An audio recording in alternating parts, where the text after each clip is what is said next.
मतलब अगर electrical effect से मैग्नेटिक इफेक्ट्स जनरेट किए जा सकते हैं तो मैग्नेटिक इफेक्ट से इलेक्ट्रिकल इफेक्ट भी जनरेट किए जा सकते हैं। मतलब मैग्नेटिक फील्ड की हेल्प से इलेक्ट्रिक करंट जनरेट किया जा सकता है, ऐसा फैराडे का मानना था। जिस किसी भी लॉजिक या जिस किसी भी रीजन से फ्लक्स चेंज हो रहा है एसोसिएटेड, उस वजह का उस रीजन का इंड्यूस ईएमएफ अपोजिशन करेगा। ध्यान रखना, चार्ज जो फ्लो होता है वो इंडिपेंडेंट ऑफ टाइम होता है। क्या होता है? इंडिपेंडेंट ऑफ टाइम होता है। कितने टाइम में फ्लक्स चेंज हो रहा है इस बात पे डिपेंड नहीं करता। कितने टाइम में फ्लक्स चेंज हो रहा है इस बात पे करंट और ईएमएफ जरूर डिपेंड करेंगे, लेकिन नेट चार्ज फ्लो को टाइम से कोई डिपेंडेंसी नहीं होती। उसे सिर्फ किस बात से मतलब होता है? कितना टोटल चेंज इन फ्लक्स आया। हेलो बच्चा बॉडी, क्या हाल चाल, कैसे आप सभी लोग? Welcome to my class. कैसे सारे प्यारे प्यारे बच्चे? तो स्वागत है आप सभी का मेरी क्लास में। और आज अपन करने वाले हैं electromagnetic induction, that is EMI chapter के माइंड मैप्स यहाँ पे देखने वाले। ठीक है दोस्त, तो शुरू करते हैं इलेक्ट्रोमैग्नेटिक इंडक्शन। तो पहले समझते हैं इलेक्ट्रोमैग्नेटिक इंडक्शन है क्या और क्या चीजें पढ़ने वाले हैं। तो समझो बच्चा पार्टी, क्या था इस दुनिया में करंट कैरिंग वायर से मैग्नेटिक फील्ड प्रोड्यूस की जा सकती थी। 18वीं शताब्दी में ऑरेस्टेड नाम के सॉफ्ट साइंटिस्ट थे, उन्होंने बताया था दुनिया को कि current carrying wire magnetic field produce करता है। मतलब इलेक्ट्रिक इफेक्ट से मैग्नेटिक इफेक्ट जनरेट किए जाते सकते हैं, ये 18th सेंचुरी में हमें पता था। और जब 19th सेंचुरी में एक साइंटिस्ट हुए फैराडे, ये जीनियस थे। इनका ऐसा मानना था कि भाई यूनिवर्स जो है, प्रकृति जो है, वो कैसे है बच्चा पार्टी? वो सिमेट्रिक होगी, वो बाइज्ड नहीं हो सकती। तो ऑरेस्टेड ने क्या किया? ऑरेस्टेड ने बताया कि भाई current carrying wire magnetic field produce करता है, मतलब इलेक्ट्रिकल इफेक्ट से मैग्नेटिक इफेक्ट प्रोड्यूस होते हैं। और ऑरेस्टेड की जो ये डिस्कवरी थी वो बाय चांस वाली। अगर एनसीईआरटी आपने पढ़ी हो तो आपने मैग्नेटिक इफेक्ट्स वाले करंट वाले चैप्टर में पढ़ा होगा कि बाय चांस वो कोई सर्टेन दूसरा एक्सपेरिमेंट कर रहे थे, वहां पे कंपस रखा था और कंपस की निडल डिफ्लेक्ट हुई, तो उन्हें लगा यार यहाँ पे कुछ ना कुछ एक एक्स्ट्रा मैग्नेटिक फील्ड आई है। फिर उन्होंने सेट ऑफ और भी एक्सपेरिमेंट्स किए, तो उन्होंने बताया कि भाई current carrying wire magnetic field produce करता है। एक्सीडेंटल डिस्कवरी थी, लेकिन फैराडे जीनियस थे। ठीक है, मतलब कोई कंपैरिजन नहीं है, बट फिर भी मैं बता रहा हूं, फैराडे का बहुत पर्टिकुलर थे। इनका ऐसा मानना था कि अगर current carrying wire magnetic field create कर सकता है, मतलब अगर इलेक्ट्रिकल इफेक्ट से मैग्नेटिक इफेक्ट्स जनरेट किए जा सकते हैं, तो मैग्नेटिक इफेक्ट से इलेक्ट्रिकल इफेक्ट भी जनरेट किए जा सकते हैं। मतलब मैग्नेटिक फील्ड की हेल्प से इलेक्ट्रिक करंट जनरेट किया जा सकता है, ऐसा फैराडे का मानना था। और इसको लेके इन्होंने खूब सारे एक्सपेरिमेंट किए, और based on set of experiment, अब उसके कॉइल्स के अरेंजमेंट पे नहीं जा रहे, वो आप जानते हो, इन्होंने फाइनल जो स्टेटमेंट दिया जिस पे अपने सवाल आएंगे वो बात करते हैं। इन्होंने बताया whenever there is change in flux, किसी भी लूप से या कॉइल से एसोसिएटेड फ्लक्स अगर कभी भी चेंज हुआ, तो उस चेंज इन फ्लक्स के कारण एक इंड्यूस्ड ईएमएफ जनरेट होगा। एक इंड्यूस्ड ईएमएफ जनरेट होगा। अगर फ्लक्स चेंज हो रहा है किसी भी लूप से, तो एक इंड्यूस्ड ईएमएफ जनरेट होगा ही होगा, ये फैराडे का कहना था।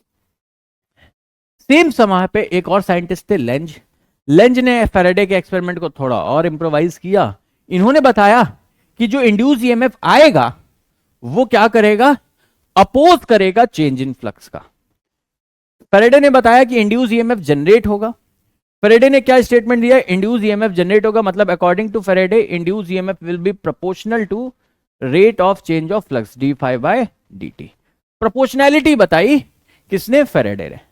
लेंज ने यह बताया कि जो इंड्यूस ईएमएफ आएगा वो अपोज करेगा चेंज इन फ्लक्स का। मतलब जिस किसी भी वजह से, जिस किसी भी लॉजिक या जिस किसी भी रीजन से फ्लक्स चेंज हो रहा है एसोसिएटेड, उस वजह का उस रीजन का इंड्यूस ईएमएफ अपोजिशन करेगा। तो finally E is equal to induce EMF is equal to minus times d∅dt। तो टेक्निकली ये माइनस का साइन लेंज ने दिया, ये d∅dt फैराडे ने दिया। तो E induce EMF is equal to minus का d∅dt, इसको कंबाइंड को क्या कहते हैं? Faraday Lenz law. क्लियर है? फिर से बता दे रहा, फैराडे ने बताया जब भी फ्लक्स चेंज होगा एक इंड्यूस ईएमएफ जनरेट होगी। फिर लेंज ने बताया इंड्यूस्ड ईएमएफ इस तरीके से जनरेट होगी कि वो चेंज इन फ्लक्स का अपोज करेगी। मतलब इंड्यूस्ड ईएमएफ चाहेगी कि फ्लक्स में कोई भी चेंज ना हो। फिर फाइनली अपने पास इन दोनों का कॉम्बिनेशन लेके अपने पास लॉ आ गया induced EMF E is equal to minus time D phi by D T, जिसमें माइनस का साइन लेंज की देन है, D phi by D T Faraday का देन है, कंबाइंड को फेरेडे लेंज लॉ कहते हैं। फाई क्या होता है, फ्लक्स होता है, बी डॉट ए लिखते हैं, बी ए कॉस थीटा होता है। आई होप यहां तक फेरेडे एंड लेंज लॉ पे क्लियर होंगे। अब इस फेरेडे लॉ पे बेस्ड कुछ सवाल पूछे जाते हैं, वो होते हैं इंड्यूस्ड पैरामीटर को लेके। अब इंड्यूस्ड पैरामीटर क्या क्या पूछे जा सकते हैं कि भाई ईएमएफ कितना जनरेट होगा, करंट कितनी फ्लो होगी, चार्ज कितना फ्लो होगा। तीन ही इंड्यूस्ड पैरामीटर आपसे पूछ सकते हैं, ईएमएफ, करंट और चार्ज। ईएमएफ की बात करें तो माइनस का D phi by D T सबसे पहले पता है। करंट क्या लिखते हो, voltage upon resistance, EMF upon resistance current हो जाएगा।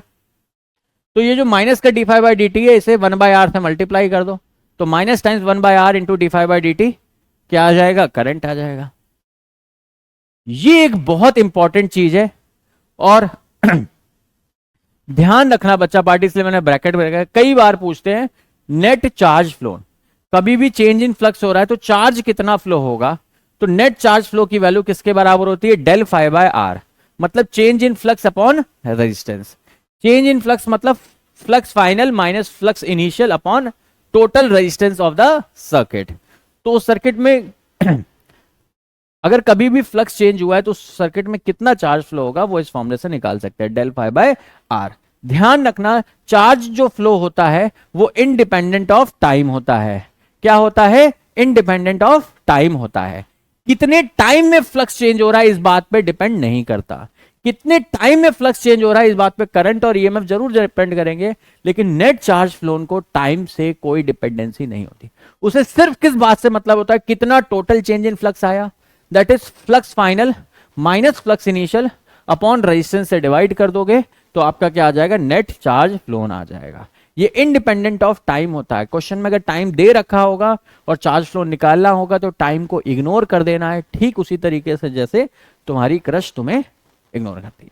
ठीक है, मतलब टाइम का अगर पैरामीटर दे रखा है तो उस पर बिल्कुल टेंशन ना लेना, बिकॉज जो चार्ज फ्लोन होता है वो इंडिपेंडेंट ऑफ टाइम होता है। तुम्हें सिर्फ क्या निकालना है, चेंज इन फ्लक्स निकालना है, उसे रेजिस्टेंस से डिवाइड कर देना है। चेंज इन फ्लक्स कैसे निकालोगे, फ्लक्स फाइनल माइनस फ्लक्स। अब मैंने यहां पे तुम्हारे लिए दो जनरलाइज्ड केसेस लिख दिए बिकॉज नीट का अगर मैं एग्जाम की बात करूं तो उन्होंने मैक्सिमम टाइम इन दो केसेस पे ही चार्ज फ्लो पूछा है। पहला case, if loop is remove from magnetic field, किसी मैग्नेटिक फील्ड में कोई लूप रखा है उसे खींच के बाहर निकाल लिया। क्या किया, खींच के बाहर निकाल लिया। तो अगर किसी मैग्नेटिक फील्ड से किसी लूप को बाहर निकाल ले रहे हो उस केस में जो नेट चेंज इन फ्लक्स आता है वो कितना आता है, सिर्फ magnetic field into area, B dot A. Simply magnetic field को एरिया ऑफ द लूप से मल्टीप्लाई कर दोगे, चेंज इन फ्लक्स आता है। दूसरा जो केस पूछा जाता है वो क्या होता है, मान लो ये लूप है इस मैग्नेटिक फील्ड में इस तरह से पड़ा हुआ है, इसको तुमने पलट के ऐसे रख दिया, लूप को जस्ट पलट दिया तो टर्न अराउंड कर दिया। तो लूप में मान लो किसी मैग्नेटिक फील्ड है, मैग्नेटिक फील्ड ऊपर की तरफ है, यहां पे इस तरह से लूप रखा हुआ है, इसको जस्ट तुमने पलट दिया। तो क्वेश्चन को लैंग्वेज पढ़ के अगर तुम्हें समझ में आ रहा है कि यार लूप को पलट के वहीं पे रख दे रहे हैं, लूप को मैग्नेटिक फील्ड से हटा नहीं रहे हैं, जैसे फर्स्ट केस में तो मैग्नेटिक फील्ड से हटा ले रहे हैं, बाहर निकाल ले रहे हैं, यहां पे मैग्नेटिक फील्ड में ही है, बस मान लो कोई लूप ऐसे रखा है तो उसे पलट देंगे, ऐसे कर देंगे, turn around. If loop is turn around in the magnetic field, उस केस में जो चेंज इन फ्लक्स आता है वो 2 इंटू बी इंटू ए आता है, 2 times magnetic field into area आता है। तो अगर किसी लूप को सेम मैग्नेटिक फील्ड में पलट के रख दोगे तो चेंज इन फ्लक्स 2ba का आएगा, मैग्नेटिक फील्ड से बाहर ही निकाल लोगे तो magnetic change in flux b dot A का ही आएगा। चेंज इन फ्लक्स निकाल लोगे इस फॉर्मूले से, resistance of the circuit question में दे रखी होगी, डिवाइड करोगे, नेट चार्ज फ्लोन आ जाएगा। तो इंड्यूस पैरामीटर में तीन ही चीज होती है, ईएमएफ, करंट और चार्ज फ्लोन। ईएमएफ सबको मालूम है, minus D phi by D T, जो भी ईएमएफ आएगा रेजिस्टेंस से डिवाइड कर दोगे, करंट आ जाएगा, बेसिक सी चीज है। ये एक इंपॉर्टेंट और नई चीज थी कि चार्ज फ्लोन कैसे निकालते हैं। आई होप यहां तक सभी बच्चे कंफर्टेबल होंगे, क्लियर होंगे। जल्दी बताइए, पक्का बताइए, सच्चा बताइए, सर बताइए कंफर्टेबल है, क्लियर है दोस्त। चलिए आगे बढ़ते हैं नेक्स्ट टॉपिक पे। अब मैं बात करता हूं मोशनल ईएमएफ की। ठीक है, तो किसी भी मैग्नेटिक फील्ड में अगर कोई करंट कैरिंग वायर, किसी भी मैग्नेटिक फील्ड में अगर किसी भी कंडक्टिंग लूप को या किसी भी वायर को आप मूव कराओगे, ठीक है, अगर किसी भी मैग्नेटिक फील्ड में एक वायर को तुम मूव करा रहे हो तो उसमें एक ईएमएफ जनरेट होता है जिसकी वैल्यू आती है V cross B dot dl vector. Obvious सी बात है वेक्टर फॉर्म में है, ओरिजिनल फॉर्म ये है, बट इसका कोई बहुत यूज है नहीं क्वेश्चन की सॉल्व करने। क्वेश्चन सॉल्व करने के लिए तुम्हें समझ में आ रहा है अगर कोई भी चीज ईएमएफ है, पोटेंशियल डिफरेंस है, तो तुम्हें दो बातों का पता होना बहुत जरूरी है। पहली बात कि ईएमएफ का मैग्नीट्यूड कितना है, दूसरी बात अगर हमें ईएमएफ पता भी चल जाए तो हमें ये पता होना चाहिए कि भाई हाई पोटेंशियल टर्मिनल कौन सा है और लो पोटेंशियल टर्मिनल कौन सा है, मतलब किधर हाइयर पोटेंशियल है किधर लोअर। दो बातें अगर हमें पता होंगी तो हम सारे सवाल कर सकते हैं। तो ये बात पता करने के लिए मैंने तुम्हारे लिए शॉर्ट ट्रिक बता दी है। पहला मैग्नीट्यूड बनाना, मैग्नीट्यूड कैसे निकालेंगे ट्रांसवर्स मैग्नेटिक फील्ड में, और दूसरा डायरेक्शन कैसे निकालेंगे, हाई पोटेंशियल टर्मिनल कहाँ पे एग्जिस्ट कर रहा है ये कैसे पता लगाएंगे, ये कैसे। फिर इस पे बाद में कुछ सवाल तुम्हें प्रैक्टिस कराऊंगा इस टॉपिक पे, क्योंकि बहुत इंपॉर्टेंट है, इसी पे मोस्टली सवाल आते हैं। फिर नेक्स्ट टॉपिक की तरफ आगे बढ़ेंगे। तो रेडी हैं दोस्त? तो मान लो ये जो क्रॉस मैग्नेटिक फील्ड दिख रही है ये ट्रांसवर्स मैग्नेटिक फील्ड है। क्रॉस मतलब into the plane of board, board के अंदर की तरफ ये मैग्नेटिक फील्ड जा रही है। यहां कोई ये अजीबो गरीब शेप का उल जुलूल शेप का वायर पड़ा हुआ है जिसका स्टार्टिंग पॉइंट ए यहां पे है और एंड पॉइंट बी यहां पे। कोई भी रैंडम से उल जुलूल शेप का वायर पड़ा है, हमें इसके शेप से टोटल लेंथ से कोई मतलब नहीं है।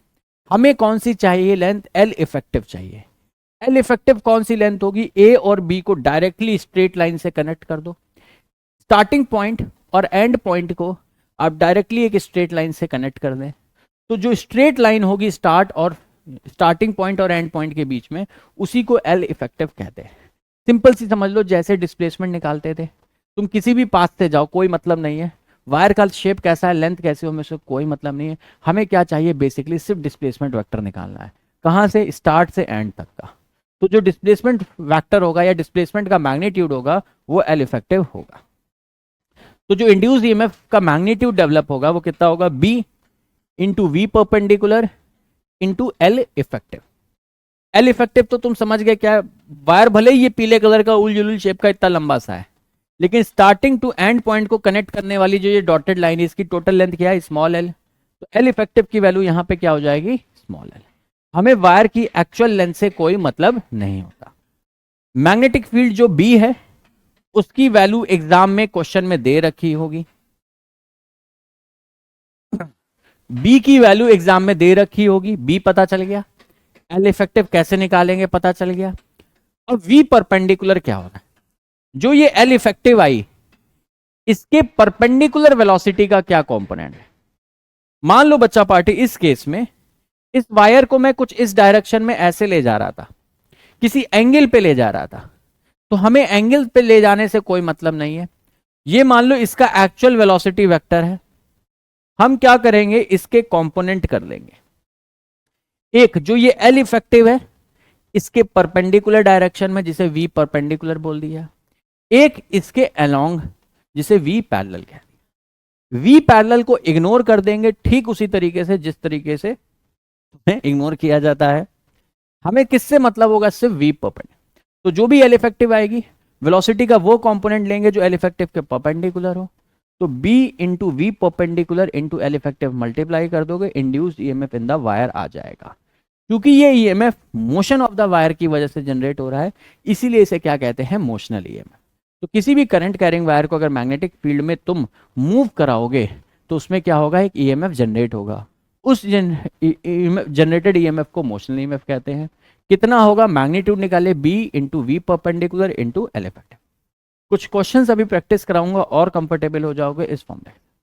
अब मैं बात करता हूं कि भाई ए वाला टर्मिनल हाई पोटेंशियल होगा या बी। चलो आपने ये तो बता दिया कि ईएमएफ जनरेट होगा।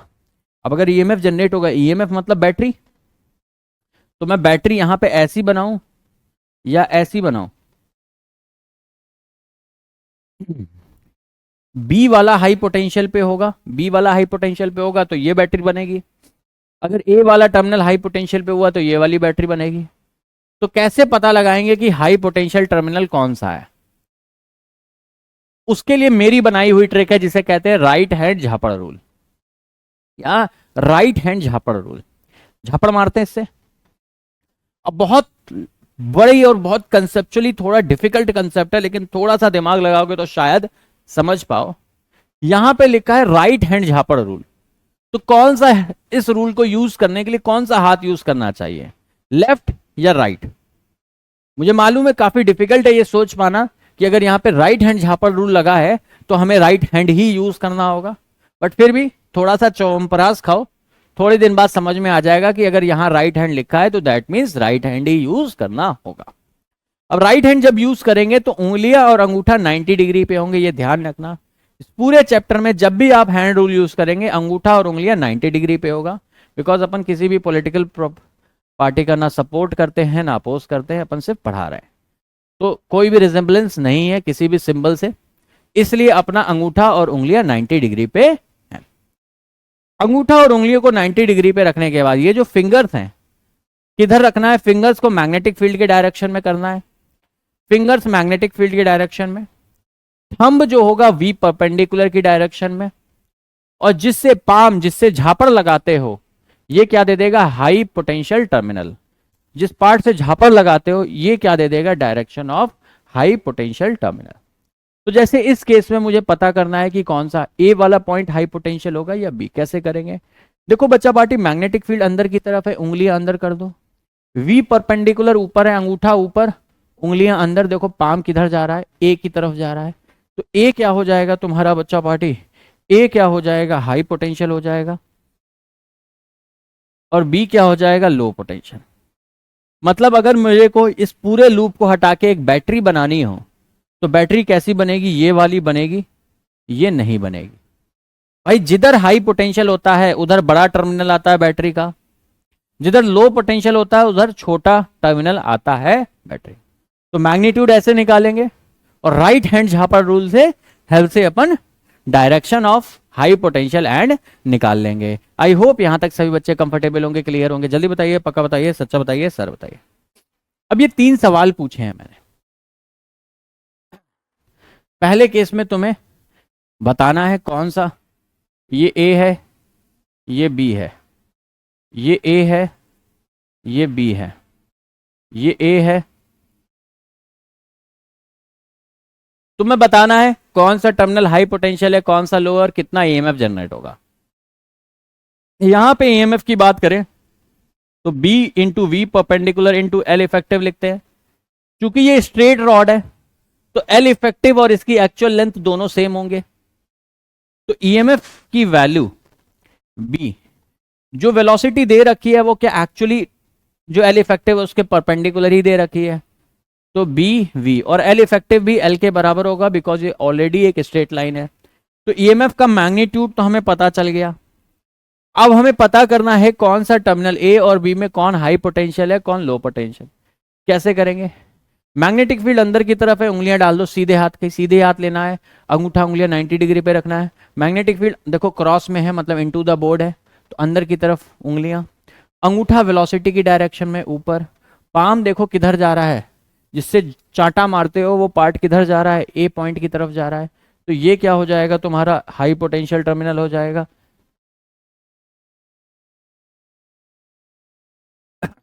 ये लो, मतलब इस रॉड को अगर मुझे एक बैटरी से रिप्लेस करना है तो मैं कुछ ऐसी बैटरी बनाऊंगा जिसका ईएमएफ कितना है? बी वी एल है। बी वी एल ईएमएफ है, और हाई पोटेंशियल जिधर होगा उधर बड़ा टर्मिनल, जिधर लो होगा उधर छोटी डंडी। क्लियर है? अब इस केस में बात करते हैं। इस केस में बड़ा इंटरेस्टिंग रिजल्ट मिलेगा। देखो बच्चा पार्टी, एल इफेक्टिव जो होगी वो ये ग्रीन वाली लेंथ होगी। तो कितने प्रतिशत भारतीय मानते हैं कि इस केस में एल इफेक्टिव 2 आ आएगा? चूंकि ये जो वेलोसिटी दे रखी है ये तो बिल्कुल देखो, अगर इसको एक्सटेंड करें इस लाइन को, क्या ये एल इफेक्टिव के परपेंडिकुलर ही दे रखी है? तो बच्चा पार्टी, अगर मैं इंड्यूस ईएमएफ की बात करूं तो B into V perpendicular into L effective, ये फॉर्मूला लिखते हैं मैग्नीट्यूड निकालने के लिए। मैग्नेटिक फील्ड तो B है, V परपेंडिकुलर V ही है, जो भी V दे रखा है पूरा का पूरा परपेंडिकुलर ही दे रखा है। बस एल इफेक्टिव देखो, अगर रेडियस ऑफ लूप R था तो क्या यहां से यहां तक की लेंथ डायमीटर 2R होगी? तो बस एल इफेक्टिव की जगह 2R लिख देना है, दैट इज ईएमएफ आ जाएगा 2 टाइम्स BVR। अब पता करना है कौन सा हाई पोटेंशियल टर्मिनल है, कौन सा लो। अगेन वेलोसिटी ऊपर, अंगूठा ऊपर, मैग्नेटिक फील्ड अंदर की तरफ, मैग्नेटिक फील्ड अंदर की तरफ, पाम देखो किधर आ रहा है, ए की तरफ, तो ए आपका हाई पोटेंशियल आ जाएगा। मतलब अगर मेरे को यहाँ पे एक बैटरी बनानी हुई तो कुछ इस तरीके की बैटरी बनेगी जिसका ईएमएफ तो 2 BVR होगा, हाई पोटेंशियल इधर होगा, लो पोटेंशियल इधर होगा। कंफर्टेबल है। इस रॉड की बात करते हैं। मान लो किसी स्पीड v से जा रहा था, ये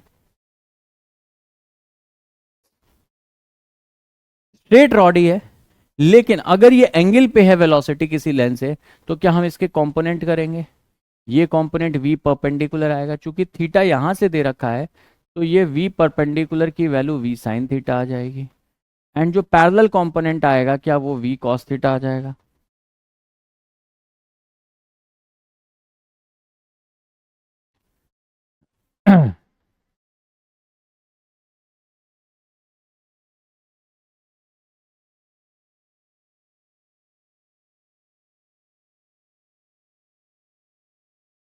ये बात समझ में आती है कि अगर ये एंगल थीटा है तो थीटा के साथ वाला हमेशा कॉस जाता है, बिना थीटा वाला साइन जाता है। इंड्यूस ईएमएफ का फॉर्मूला भारतीय संस्कृति में B into V perpendicular into L effective बताया गया है। तो इंड्यूस ईएमएफ की value magnetic field B, V perpendicular क्या दोस्त V साइन थीटा के बराबर होगा, और एल इफेक्टिव की वैल्यू क्या स्मॉल l के बराबर होगी, तो B into V sine theta into L, ये आपका आ जाएगा induce EMF. Net induce EMF की value B into V sine theta into L आ जाएगी। अब इसमें पता करना है कौन सा हाई पोटेंशियल टर्मिनल है, कौन सा low. Magnetic field into the plane है, अंदर की तरफ मैग्नेटिक फील्ड, वी परपेंडिकुलर की डायरेक्शन देखो इस साइड में है, तो ये अपना जिधर वी परपेंडिकुलर है ये उस डायरेक्शन में अंगूठा, मैग्नेट उंगलियां अंदर की तरफ, पाम देखो किधर जा रहा है ऊपर। तो अगेन जो ये वाला एंड है ये हाई पोटेंशियल होगा, ये लो पोटेंशियल। अगर इस पूरे अरेंजमेंट को मुझे एक बैटरी से रिप्लेस करना होगा, चूंकि ऊपर हाई पोटेंशियल टर्मिनल है, तो अब की बार जो मैं बैटरी बनाऊंगा नीचे लो पोटेंशियल है तो ऐसी बनाऊंगा, जिसका ईएमएफ की वैल्यू BVL साइन थीटा होगी। ईएमएफ का मैग्नीट्यूड BVL साइन थीटा होगा, और बैटरी का क्योंकि हाई पोटेंशियल ऊपर गया तो बड़ा टर्मिनल ऊपर बनेगा, छोटा terminal. I hope motional EMF के ईच एंड एवरी केस से आप सभी बच्चे 100% 100% एक नंबर कंफर्टेबल होंगे एंड क्लियर भी होंगे। आगे बढ़ जाएं, तीनों क्वेश्चन क्लियर है। नेक्स्ट कंसेप्ट पे आते हैं। इसमें अब आता है रोटेशनल ईएमएफ। मान लो कोई रॉड है, इसको यहां से हिंज कर दिया और इस पॉइंट के अबाउट घुमा है, तो ये जो एंड है ए, इसकी हिंज से डिस्टेंस एक्स ए है, और ये जो बी एंड है इसकी हिंज से डिस्टेंस एक्स बी है। तो इंड्यूस ईएमएफ का फॉर्मूला क्या आ जाएगा, half B omega X B square minus X square. इन पॉइंट ए और बी के बीच में जो ईएमएफ जनरेट होगा वो कितना होगा, half B omega X B square minus X square. Half B omega X B square, X B क्या है, distance of point B from the hinge, और एक्स ए क्या है, distance of point A from the hinge. तो कोई भी rod घूम रही है, इसके किसी भी दो पॉइंट के बीच में ईएमएफ पूछा है, तो जिस पॉइंट के अबाउट रॉड घूम रही है, जैसे रॉड यहाँ पे तुम देखोगे इस पॉइंट के अबाउट घूम रही है, तो जिस पॉइंट के अबाउट रॉड घूम रही है उससे उन दोनों पॉइंट की डिस्टेंस ले लो। बी की डिस्टेंस एक्स बी है, ए की डिस्टेंस एक्स ए है, इस फॉर्मूले में पुट कर दो, half B omega X B square minus X square. Simply EMF generate का फॉर्मूला आ जाएगा इन केस ऑफ रोटेशन। कई बार मैक्सिमम टाइम जो नीट में सवाल आता है उसमें क्या करते हैं, किसी भी रॉड को एक एंड के अबाउट घुमा रहे होते हैं, तो अगर एल लेंथ की रॉड को अपने एंड के अबाउट घुमाओगे तो जो इंड्यूस ईएमएफ जनरेट होगा वो half B omega L square के बराबर। क्यों होगा ऐसा, बिकॉज इस एंड के अबाउट घुमा रहे हो, तो ये पॉइंट अगर मैंने ए बोल दिया, ये बी, तो पॉइंट ए देखो जहां से घुमा रहे हो पॉइंट ए वहीं पे है, तो पॉइंट ए हिंज पॉइंट अगर मैं यहां शिफ्ट कर दूं तो क्या एक्स ए की वैल्यू जीरो हो जाएगी। अगर हिंज को इधर शिफ्ट कर दूं कि ए की दूरी हिंज पॉइंट से क्या जीरो हो जाएगी, तो इसी फॉर्मूले में आप एक्स ए की वैल्यू जीरो पुट कर दें, और एक्स बी की वैल्यू क्या, total length of the rod हो जाएगी एल के बराबर। एक्स भी एल हो जाएगी, इस फॉर्मूले में पुट करो वैल्यू, आंसर आ जाएगा half B omega L square. तो सिंपली ये ओरिजिनल फॉर्मूला है, मास्टर फॉर्मूला। इससे तुम किसी भी दो पॉइंट के बीच में मैग्नेटिक ईएमएफ जनरेट का, इंड्यूस ईएमएफ का मैग्नीट्यूड निकाल सकते हो। ये एक स्पेशल केस है, स्पेशल केस इसलिए बता दिया बिकॉज नीट में मैक्सिमम किसी एक एंड के अबाउट ही घुमा रहे होते हैं। तो किसी एक एंड के अबाउट घुमाओगे तो जो ईएमएफ जनरेट होगा वो कितना होगा, half B omega L square का ईएमएफ जनरेट होगा इस रॉड में। आई होप यहाँ तक क्लियर होंगे। तो ये कहानी हो गई रोटेशनल ईएमएफ की। अब आते हैं कंसेप्ट किसका, सेल्फ इंडक्टेंस का। तो सेल्फ इंडक्टेंस का पहले मतलब समझते हैं क्या होता है। कोई भी अगर लूप होगा ना, कोई भी करंट कैरिंग लूप होगा, जैसे ही उसमें आप करंट फ्लो कराओगे तो करंट कैरिंग वायर क्या मैग्नेटिक फील्ड प्रोड्यूस करता है, तो वो वायर क्या करेगा, मैग्नेटिक फील्ड प्रोड्यूस करेगा। वो मैग्नेटिक फील्ड उसी लूप के एरिया से पास होगी, तो वो मैग्नेटिक फील्ड क्या करेगी, उस लूप से ही एक फ्लक्स जनरेट कर रही होगी। और उसमें जब भी करंट फ्लो होगी उस लूप में, या करंट चेंज होगी, तो उस लूप से एसोसिएटेड फ्लक्स चेंज होगा। और क्या according to Faraday Lenz law, क्या उस चेंज इन फ्लक्स का अपोजिशन होना चाहिए, बिल्कुल। तो खुद की ही करंट में चेंज का अपोज वो खुद ही कर रहा है लूप।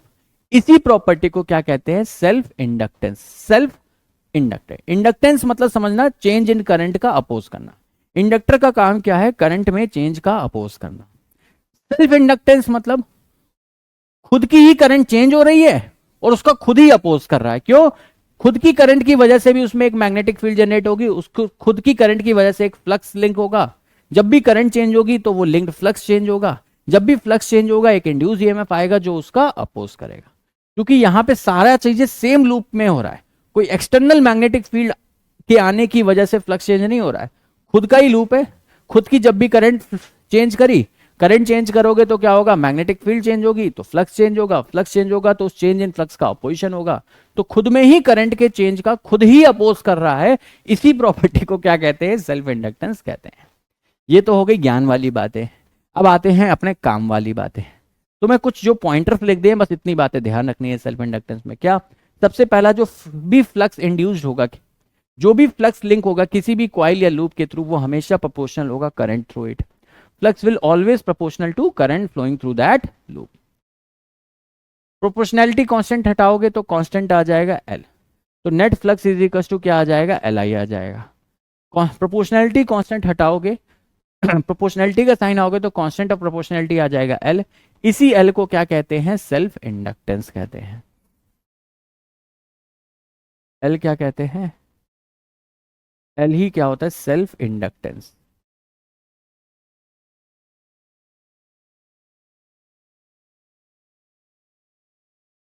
ठीक है। इंड्यूस ईएमएफ का फैराडे लेंज लॉ से क्या फॉर्मूला पड़ा है, माइनस का D phi by D T. इस वाले फॉर्मूले को अगर एल आई को डिफरेंशिएट करोगे तो L d I by D T हो जाएगा। तो induce EMF in case of inductor क्या हो जाता है, इंडक्टर के अक्रॉस जो ईएमएफ जनरेट होता है minus L d I by d. तो flux is proportional to current, flux is equal to L I, और net induce EMF is equal to minus का L d I by D t. ये तीन फॉर्मूले self inductors के लिए ध्यान रखें। अब मैं बात करता हूँ सेल्फ इंडक्टेंस ऑफ सॉलिनॉइड। अपने सिलेबस में किसका सेल्फ इंडक्टेंस है, वो है सॉलिनॉइड का। तो सॉलिनॉइड का सेल्फ इंडक्टेंस की वैल्यू आती है mu naught N square pi R square by L. आप ध्यान से देखेंगे सेल्फ इंडक्टेंस के फॉर्मूले को, तो ये किस पे डिपेंड कर रहा है, सिर्फ और सिर्फ ज्योमेट्रिकल पैरामीटर्स पे डिपेंड कर रहा है। उसकी ज्योमेट्री मतलब रेडियस बदल दो, लेंथ बदल दो, नंबर ऑफ टर्न्स बदल दो, तो सेल्फ इंडक्टेंस चेंज होगा। उस लूप में कितनी करंट फ्लो हो रही है, उसका रेजिस्टेंस कितना है, कॉपर का लूप है या एल्युमिनियम का है या स्टील का है, इससे कोई कद्दू फर्क नहीं पड़ता। लूप कैसा है उससे कोई फर्क नहीं पड़ता। सेल्फ इंडक्टेंस की प्रॉपर्टी किस पर डिपेंड करती है, सिर्फ और सिर्फ ज्योमेट्रिकल पैरामीटर्स पर डिपेंड करती है। मैंने लिख भी दिया, कैपिटल एन क्या है, टोटल नंबर ऑफ टर्न्स है, एल क्या है, total length of the solenoid है, आर क्या है, रेडियस ऑफ द सोलेनॉइड है। यहाँ तक क्लियर है। तो सेल्फ इंडक्टेंस ऑफ सोलेनॉइड का फॉर्मूला ध्यान रखेंगे, बाकी ये तीन स्टैंडर्ड। जो बातें मैंने सेल्फ इंडक्टेंस के लिए कही वही बातें म्यूचुअल इंडक्टेंस के लिए भी है। जैसे यहाँ पे खुद की फ्लक्स खुद की करंट से एसोसिएटेड थी, यहाँ किसी दूसरे लूप की फ्लक्स पहले लूप की करंट से प्रोपोर्शनल होती है। तो phi two directly proportional to I one. Proportionality का साइन हटेगा, चूंकि यहाँ पे दो लूप हैं तो म्यूचुअल इंडक्टेंस एम आ जाएगा, phi is equal to M I आ जाएगा। डिफ्रेंशिएट कर दोगे induce EMF minus D phi by D T होता है लेंज लॉ से, एम तो कांस्टेंट है तो माइनस का M d by induce EMF. यहाँ पे फॉर्मूला सेल्फ इंडक्टेंस के केस में induce EMF minus L d I by D t के बराबर होता है, म्यूचुअल इंडक्टेंस के केस में माइनस का M D I by D T. अब बहुत ही इंपॉर्टेंट चीज एक रिजल्ट है, ये मैंने टिक भी कर दिया। मान लो कोई बड़ा लूप है जिसमें करंट फ्लो हो रही है और उसके अंदर एक कोई छोटा लूप है। आपको अगर ये गिवन है, जो डायमेंशन ऑफ बिगर लूप है आर, ये मच मच ग्रेटर देन है स्मॉल ए। स्मॉल ए क्या है बच्चा पार्टी? अंदर वाला लूप। मैंने एक सर्किल ले लिया, एक स्क्वायर शेप कुछ भी हो सकता है, अंदर भी एक सर्कुलर शेप हो सकता है, अंदर एक ट्रायंगुलर शेप हो सकता है, बाहर एक स्क्वायर शेप हो सकता है, अंदर एक सर्किल हो सकता है। लेकिन एक बड़े लूप के अंदर एक छोटा लूप अगर रखा है और बड़े लूप की जो भी डायमेंशन, जैसे यहाँ आर दे रखी है, छोटे लूप के लिए उसकी साइड ए दे रखी है। तुम्हें म्यूचुअल इंडक्टेंस अगर निकालने को आएगा, तुम सिर्फ एक चीज देखना कि म्यूचुअल इंडक्टेंस जो होगा वो प्रोपोर्शनल होगा। तुम कोई फॉर्मूला मत ध्यान रखो, ये फॉर्मूला भी मत याद रखो। क्यों? क्योंकि जरूरी थोड़ी ना एग्जाम में ये सवाल आएगा। एग्जाम में क्या सवाल आएगा? एग्जाम में सवाल आएगा क्या तुम्हें ये रिलेशन याद है, बिकॉज ये एनसीईआरटी में लिखा हुआ।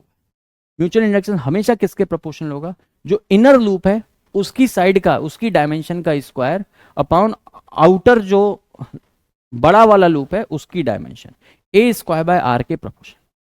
मान लो बाहर एक स्क्वायर होता साइड लेंथ ए का खूब बड़ा और अंदर एक छोटी स्मॉल आर रेडियस का सर्किल पड़ा होता, तो म्यूचुअल इंडक्टेंस किसके प्रोपोर्शनल होता है? अंदर वाले का स्क्वायर, स्मॉल आर का स्क्वायर अपॉन बिगर स्क्वायर जो बाहर रखा है उसका ए।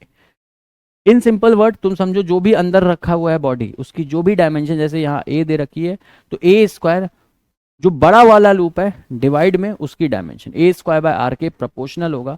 ये प्रोपोर्शनैलिटी वाला जो रिलेशन है तुम ध्यान रखना, जो भी ऑप्शंस दे रखे होंगे उसमें देखना जिसमें ये प्रोपोर्शनैलिटी होल्ड गुड कर रही है वही ऑप्शन सही होगा। बहुत इंपॉर्टेंट है, नीट ने 2 बार पूछ रखा है, इस साल भी अपकमिंग में पूछ सकते हैं। विश्वास मानो, इसे सॉल्व करना डिफिकल्ट होता है, बट प्रोपोर्शनैलिटी से रिलेट करके, कंपैरिजन करके, ऑप्शन एलिमिनेट करके आंसर सॉल्व करना बहुत इजी होता है। और जब भी नीट ने सवाल पूछा है वो सिर्फ और सिर्फ इस प्रोपोर्शनैलिटी के आइडिया से ही हो जाते हैं। कंफर्टेबल है? अब बात करते हैं, ये भी एक कंसेप्ट है जिसपे नीट ने कई बार सवाल पूछा है। 2 कॉइल दे देगा, जैसे ये कॉइल है L1 L2 side by side रखी है, तो अगर ये 2 कॉइल है, इसकी सेल्फ इंडक्टेंस L1 और इसकी सेल्फ इंडक्टेंस L2, तो इन दोनों का म्यूचुअल इंडक्टेंस क्या होगा? तो म्यूचुअल इंडक्टेंस और सेल्फ इंडक्टेंस में क्या रिलेशन होता है? Mutual inductance is equal to K times root over L1 L2। अगर क्वेश्चन में K के बारे में कुछ नहीं दे रखा है तो K को क्या मानेंगे? 1। If nothing is given, K को क्या मानोगे? स्टैंडर्ड 1 मानो।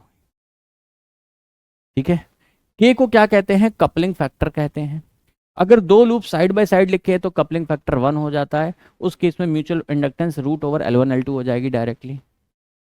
अगर बच्चा पार्टी किसी एंगल पे है, दोनों सॉलिनॉइड्स, इसकी जिसकी सेल्फ इंडक्टेंस L1 है, इसकी सेल्फ इंडक्टेंस L2 है और ये किसी एंगल पे अलाइंड है, तो उस केस में जो K की वैल्यू होगी वो 1 से छोटी होगी, 0 से बड़ी होगी, 0 और 1 के बीच में होगा।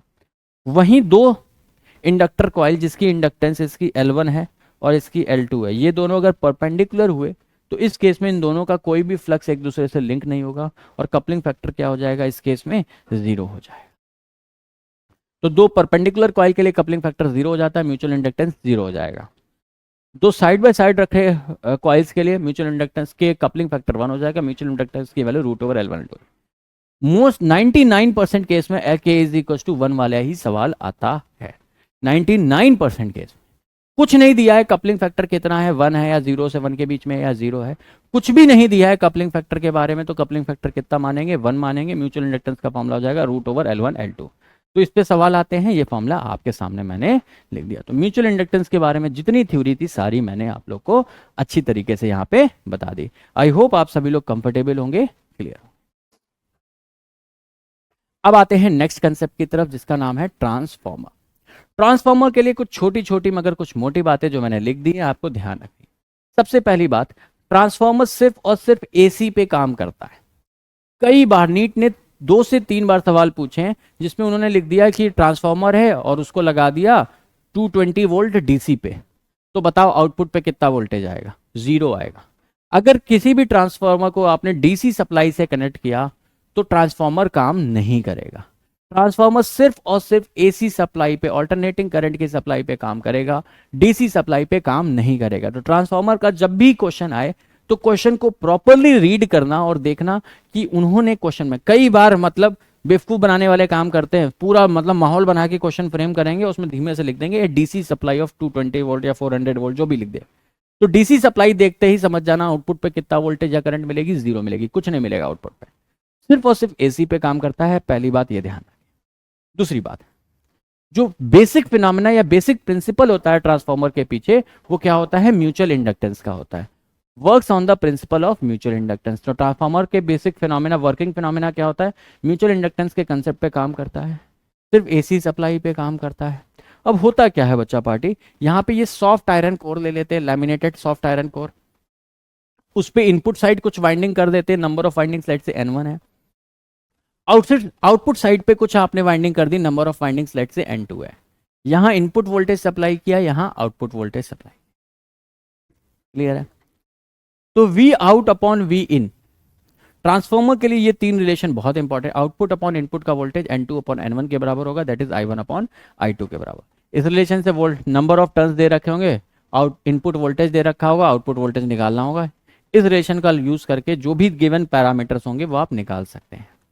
दूसरी चीज आती है कोफिशिएंट ऑफ परफॉर्मेंस को लेके या एफिशिएंसी ऑफ ट्रांसफार्मर को लेके। तो आउटपुट पावर हमेशा क्या होती है, efficiency times input power. Efficiency क्या हो जाएगी, P output upon P input. Power क्या लिखते हो, करंट पावर क्या होता है, वी डॉट आई होता है। तो output power we output into current output हो जाएगा, power input we input into input current हो जाएगा। यहां से अगर एफिशिएंसी ऑफ ट्रांसफार्मर पूछा होगा तो P out upon P in के फॉर्मूले से आप एफिशिएंसी निकाल सकते हैं। ट्रांसफार्मर में इसके अलावा कुछ नहीं पूछेगा। अब आता है induce electric field. Induce electric field के बारे में कुछ बातें छोटी छोटी मगर कुछ मोटी बातें जान लेते हैं। सबसे पहले कि ये नॉन कंजर्वेटिव नेचर की होती है।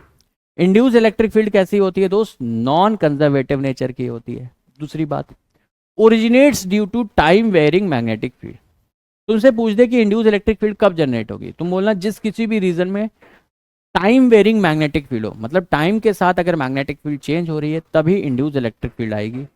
वो नॉन कंजर्वेटिव नेचर की होती है। अब अपने सिलेबस में इंड्यूस इलेक्ट्रिक फील्ड का सिर्फ एक ही केस है, एक सिलिंड्रिकल रीजन में कितनी इंड्यूस इलेक्ट्रिक फील्ड होती है। तो एक सिलिंड्रिकल रीजन में अगर इनसाइड कोई पॉइंट ले लिया, सिलिंड्रिकल रीजन में अगर आपने कोई इनसाइड पॉइंट ले लिया आर डिस्टेंस पे, तो इनसाइड वाले पॉइंट पे मैग्नेटिक इंड्यूस इलेक्ट्रिक फील्ड की वैल्यू कितनी आती है, R/2 into D B by D T. DB by D T question में दे रखा होगा, नहीं तो बी का फंक्शन दे रखा होगा, डिफरेंशिएट करके डीबी बाई डी टी निकाल लें। और इसी सिलिंड्रिकल रीजन के बाहर कोई पॉइंट ले लिया, लेट से मैंने यहां पे कोई पॉइंट ले लिया, ये आउटसाइड वाला पॉइंट है किसी आर डिस्टेंस पे, तो बाहर वाले पॉइंट के लिए जो इलेक्ट्रिक फील्ड का फॉर्मूला होता है capital R square. Capital R क्या है बच्चा party, radius of cylindrical region. जिस सिलिंड्रिकल रीजन में ये मैग्नेटिक फील्ड है उसकी radius R square upon 2r into D B by D T. सिर्फ यही एक केस है अपने सिलेबस में, कौन सा, सिलिंड्रिकल रीजन में मैग्नेटिक। तो उसमें इनसाइड जो इंड्यूस इलेक्ट्रिक फील्ड आती है वो ये आती है, आउटसाइड रीजन में जो इलेक्ट्रिक फील्ड आती है ये आती है। बाकी ग्राफ है जो एनसीईआरटी में दे रखा है इसलिए मैंने यहाँ पे बना दिया। तो अपने इस माइंड मैप्स में एनसीईआरटी पीवाईक्यू सब इंक्लूडेड है, कैसे कैसे क्वेश्चंस आते हैं, किस किस साल में कैसे कैसे मैं सब आप लोग को बता देता हूँ। तो induce electric field versus distance x का जो ग्राफ बनाएंगे, देखो बच्चा पार्टी इनसाइड पॉइंट में, इनसाइड वाले रीजन में क्या ये इंड्यूस इलेक्ट्रिक फील्ड रेडियस के प्रोपोर्शनल लिख रही है, रेडियस ऊपर आ रहा है। और जब भी आप आउटसाइड वाले रीजन में जा रहे हैं तो इनवर्सली प्रोपोर्शनल टू रेडियस आ रही है। तो जब डायरेक्टली प्रोपोर्शनल टू रेडियस है तो ग्राफ देखो कैसा स्ट्रेट लाइन ऊपर की तरफ गया। कब तक, सरफेस तक, R is equal to capital R तक, सरफेस तक। सरफेस के जैसे ही बाहर आएंगे आउटसाइड रीजन में आ जाएंगे। आउटसाइड वाले में फील्ड के फॉर्मूला में देखो क्या है, आर डिनोमिनेटर में आ रहा है, मतलब इनवर्सली प्रोपोर्शनल टू रेडियस है। तो उसके बाद ग्राफ कुछ ऐसा आता है। तो ई वर्सेस एक्स का ग्राफ ये आता है। अब आ जाता है last part of chapter, that is AC generator. AC generator की अगर बच्चा पार्टी में बात करूं तो ये कोई लूप है,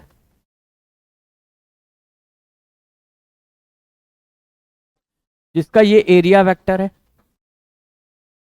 लेट्स से इसको ओमेगा से घुमा रहे हो, किसी इंस्टेंट पे अगर ये थीटा घुमा है तो क्या बच्चा पार्टी सर्कुलर मोशन में पढ़ा था कि angular displacement theta angular velocity into time होता है। फ्लक्स क्या बी डॉट ए लिखते हो, डॉट प्रोडक्ट खेलोगे तो बी इंटू ए इंटू कॉस ओमेगा टी लिख दोगे। अगर बच्चा पार्टी यहाँ पे n नंबर ऑफ टर्न्स है तो टोटल फ्लक्स जितने नंबर ऑफ टर्न है उससे मल्टीप्लाई करना पड़ेगा। तो नेट फ्लक्स कितना होगा यहाँ पे N B A, B into क्या है ए, एक लूप से एसोसिएटेड फ्लक्स। अगर n नंबर ऑफ टर्न्स है तो N B A total flux हो जाएगा B dot A. Dot product A खोलोगे तो B dot A cos of theta आएगा, थीटा की जगह ओमेगा टी पुट कर दीजिए तो ये फ्लक्स आ गया। अब अगर इसको डिफ्रेंशिएट करोगे, डिफ्रेंशिएट क्यों करोगे, क्योंकि हमें फेरेडे एंड लेंज ने मिलके बताया, हम लोग को फेरेडे एंड लेंज ने मिलके बताया इंड्यूस ईएमएफ माइनस का D phi by D T होता है, माइनस का D phi by D T होता है। तो D phi by D T निकालते हैं, minus times D phi by D T करोगे, उसको डिफ्रेंशिएट करोगे, कॉस का डिफ्रेंशिएशन कितना आएगा, माइनस का साइन, ये माइनस एक पहले से था, माइनस माइनस क्या हो जाएगा प्लस, तो टोटल आंसर आ जाएगा एन बी ए ओमेगा, कितना आ जाएगा N B A omega sine of omega T. ये जो एन बी ए ओमेगा होता है इसे peak value of EMF E naught कह देते हैं। तो जो ईएमएफ जनरेट होता है वो कितना हो जाता है ई नॉट साइन ओमेगा टी। इसीलिए जो एसी नेक्स्ट चैप्टर जब पढ़ेंगे आप ऑल्टरनेटिंग करंट तो आप देखेंगे वोल्टेज का फॉर्म साइनोसोडल फॉर्म की ही वोल्टेज या करंट पढ़ते हैं।